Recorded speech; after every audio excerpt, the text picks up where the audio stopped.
So earlier this week, I released an episode entitled On the Couch, where I went through a list of shows and movies I watched on Netflix and then played some tape for my friend Jen on her reflections on COVID-19, aka coronavirus. Then I shared my own thoughts on coronavirus. I also got other friends to submit tape to me, and I thought I would release a bunch of episodes that were half reviews and half reflections on coronavirus. But I don't really want to do that anymore. I do want to keep reviewing. I do want to keep reviewing things, but I don't want this show to be an assessment about our current state. This social distancing is really hard. It's really hard, and it's hard enough without having me come along and try to contextualize it when we're all literally in it right now. Like I think I'm going to need some perspective to really process everything that's happening and everything that will happen and everything that did happen. So I'm going to leave my feedback for the now. I'm going to leave that to my Facebook and Twitter and my Instagram feed. But for this podcast, I'm going to stick to reviews. Just going to stick to reviews. And then someday beyond coronavirus, I might be able to revisit this in an episode of Time Well Spent. Subscribe. I hope that's okay. With all of that in mind, my reviews for now will all be done in accordance with guidance from the CDC and health officials who say stay home. Stay home. Luckily, the production companies are still looking to make money, so they're sending the movies to our homes, which means you're about to get a review of a brand new movie, The Invisible Man, and possibly turn this podcast off and start watching it immediately with all without leaving your own house. So, I'm Ronald Young Jr., and this is On the Couch.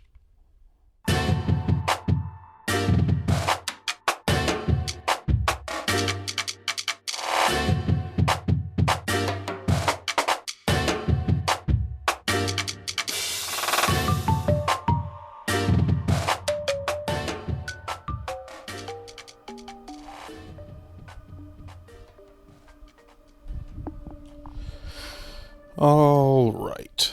Let me adjust my levels here. And I'm sure you know by now, this is Ronald. Wow, I just realized looking at my timer, those credits are almost 10 minutes long. And this isn't even a high budget movie. This is Ronald, and I am on the couch.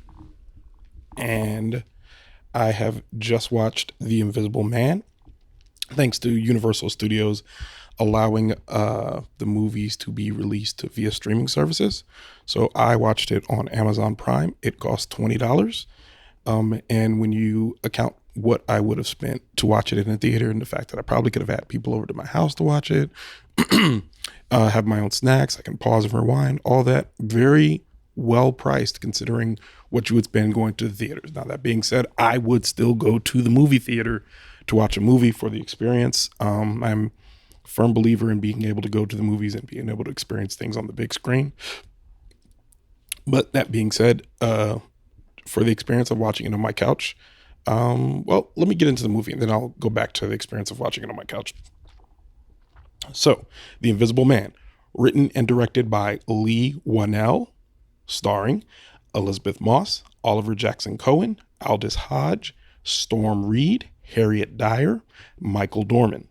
Now, The Invisible Man was originally supposed to be a part of Universal's Dark Universe shared universe of monsters, and it was kicked off with The Mummy, starring Tom Cruise, which came out a few years ago. But that was so bad and so not so ill received that they ended up scrapping that whole plan. So eventually, originally The Invisible Man was supposed to be played by Johnny Depp, and all the people that were involved in it kind of stepped away from it when they saw how toxic The Mummy was. And I'm sure it had something to do with some of the personal struggles that Johnny Depp was having and trying to sell a movie with him in it at that point.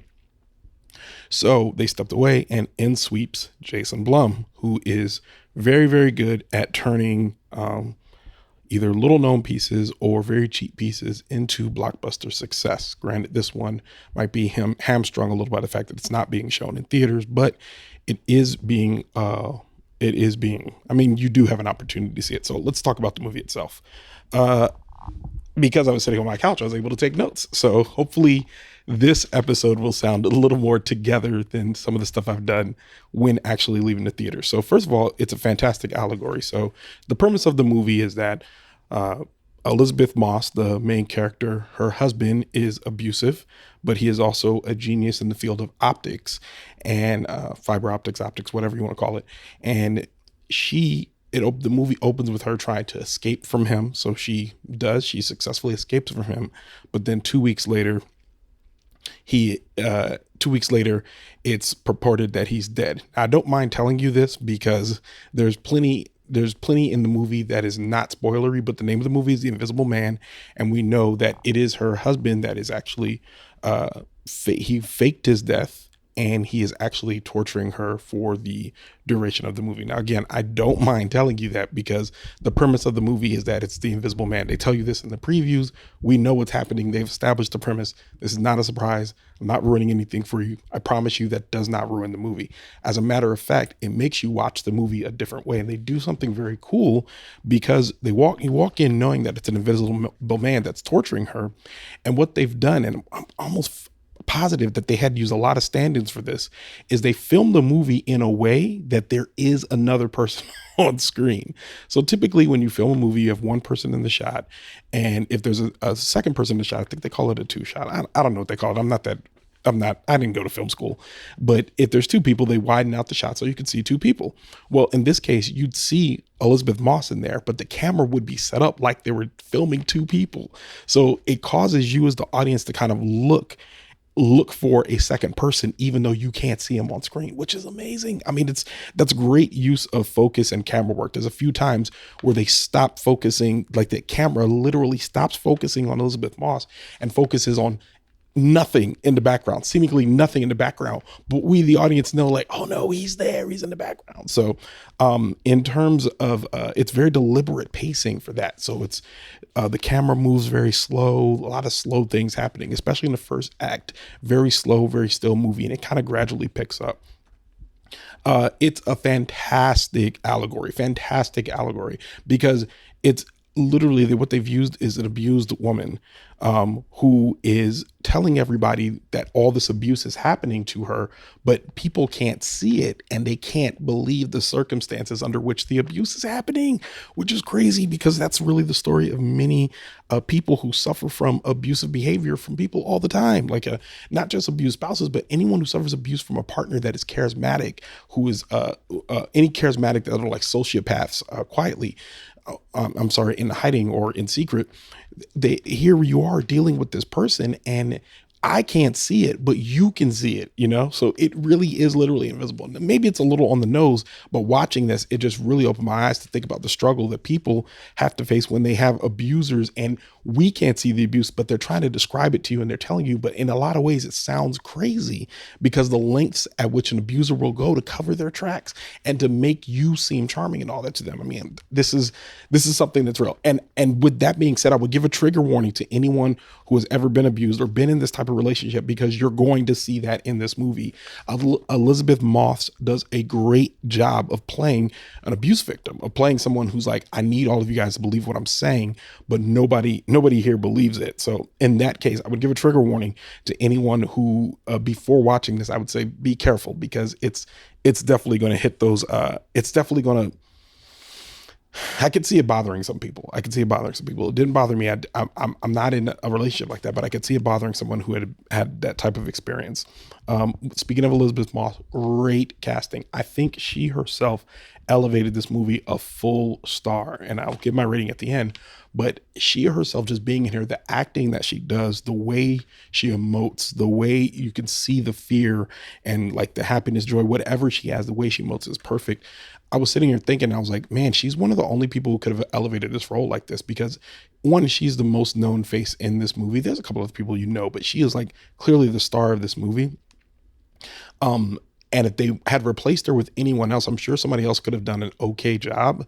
But in terms of what they needed a strong actor to be able to do a lot of stuff by themselves. Like in a lot of these cases, she's acting alone, or they're putting something in post, you know what I mean? Or they're putting somebody in there and then, removing them. So you have to believe her all by herself. And they really did a very good job. I mean, she does a very good job of standing on her own, and she's a great actress. So that's not really a surprise to me whatsoever, but just thinking about her and thinking about the only other person I think that could have probably pulled this off was Naomi Watts, where you really needed that one person to be there and just to be strong enough to stand on their alone, but believable enough to be believed as this abuse victim, as a person that's going through this extraordinary thing.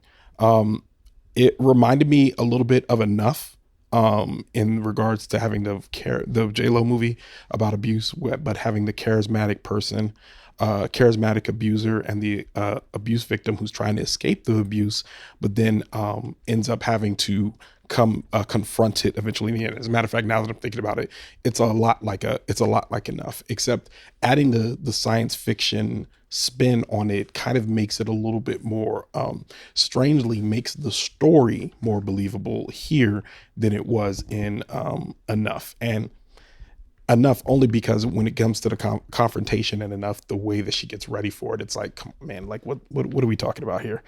But again, initially we're talking about abuse victims and all of that is in the same vein there. Let's see. Again, they filmed it like he was on camera, got all that.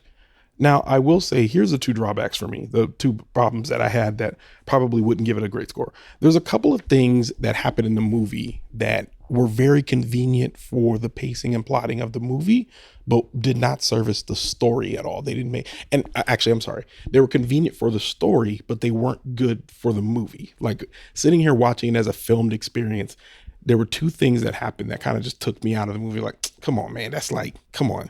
I'm like, of course I believe it's an invisible man. I mean, and you get me to suspend disbelief by walking into the theater and seeing the title Invisible Man. Yes, okay, I believe it's an invisible man. But there's a couple of things that the invisible man does in order to scapegoat his victim. And you'll know what they are when you see them. And I watch them, I'm like, no, that's not, come on. Like, how did he do that? Literally, how did he do that? Like, is he also like, is he not only Invisible Man, but is he also a magician? And again, more will be revealed as you watch the movie, but there's just a couple times in there where I'm just like, that doesn't work. But it was for them to service the story so they can get the characters where they needed to be. And I thought that they could have done a better job of that without doing what they actually did. If you want to talk about it, I'm on the couch, so feel free to reach out, text me, call me, hit me up on Instagram and Twitter. I'll tell you exactly what I'm talking after you see the movie, of course. And then it doesn't exactly stick the landing. When it gets to the end, I had some sense of satisfaction, but it wasn't like, I think it could have probably stuck it even harder. This was a movie that was very well executed with a couple of missteps, I would say. But when you get to the very, very end, there's just something about it. I was just like, okay. And it kind of felt appropriate. And I guess that would elevate it a little bit because I'm watching it on my couch. If I were watching it in theater, I think I would have left a little more disappointed. It might have hurt the rating a little bit more to be like, great, now I got to get up, walk out of this theater, walk back to my car. But the idea that I'm just sitting on my couch enjoying the movie kind of makes it just, it kind of makes me a little bit more forgiving in that regard. But yeah, like the ending wasn't exactly what I wanted it to be.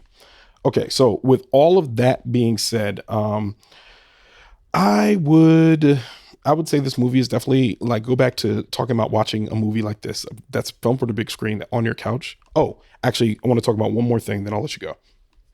So, the sound. You need to turn up your volume because there's a lot of things that this movie does with sound that will be appropriate for a theater. Or if you have a surround sound system, you should be fine. But if you don't have a surround sound system, you want to turn this up a little bit because there's a lot of very high tension things that happen with her and the interaction with him that are all based in sound. So that's important. Even if you could watch it with headphones, that might be even more affecting. But just watching it on the screen, and I had the caption on, so it made it easy to identify that sound was being played, but then I turned it up and it kind of gave it a better experience. So that's one definitely part that you miss from being in the theater, maybe being in that Dolby hearing the things come from around you that would have been like that. It seemed like it was missing. I mean, not missing. It just seemed like it was important for the theater. Now, again, experiencing this on the couch is a totally different experience. Very new, very novel. I like it. I also like going to the theater though. So I don't know if I'm the target market because I will also get up and go see whatever the new hit Marvel movie is. I'll go see that. But if living with COVID-19, coronavirus, living with that means that we're pushing into a world now where there will be less things shown in theater, or smaller movies won't get a theater release. They'll just get directly put to your streaming services. If we're living in that world, I think we'll live in a world where you might be able to every time justify your trip to the theater every single time you go, because the ones that will get the wide release are the stuff they're like, you got to go see this in the theater. You got to go see the Marvel movie in the theater. You got to go see the big monster movie in the theater. You got to go see the big action film in the theater. But the stuff that's like all the B movies, the stuff that why do I have to get up for this? But it was a really good preview. But the stuff that they trick you, they trick you into the theater for, you won't necessarily have to go see those. So I'm looking forward to that. If this is in fact where that's going, which I would not be surprised if it is, based on kind of this forced test run we're having with everyone social distancing right now. So yeah, I'd say it's worth the $20. Especially if you're able not to watch it by yourself, but watch it with somebody. I watch it by myself, but if you're able to watch it with somebody, I think it's worth the money to watch it, enjoy some snacks, heat up some food, wear whatever you want, and sit on your couch, pause it, go to the restroom, whatever. I think it's worth the $20 to do all of that. Can you bring the kids? Can the kids watch? Yes. If they're 13 and up, I think they're going to be fine. There's nothing in here that's like too crazy. There are a few violent scenes. There's a couple of graphic violent scenes. And I'll put it like this. If your kids watch Game of Thrones, then they can watch this. But there's nothing extremely sexual in this movie, but there are a couple of violent scenes, but they pass relatively quickly, but they are pretty impactful. So it depends on how you deal with your kids according to violence and all that. But other than that, rest of the movie, it's pretty easy to watch. They might think it's a little boring, and there's definitely, and it's funny, there's not really like jump scares, which I was surprised. I was expecting a lot more jump scares. There's really not, but there's a lot of tension. So if you're not a person that does well with anxiety and tension, this might not be the movie, especially not right now with us being in the house. But if you're into that, this is definitely the movie for you. All that being said, I would give it 3.5 of 5 stars. This is a movie that would have been a 2.5 if Elizabeth Moss's acting was worse. It probably would have been a 2.5. She drew me in. It would have been a 4-star movie if not for those drawbacks that I mentioned. But because of that, it kind of like, I definitely liked it. I definitely more than liked it. Didn't love it, but I definitely more than liked it. Really liked it. Didn't love it. So yeah, that's it. And I'm still chilling on the couch. I think I'm going to do a little segment.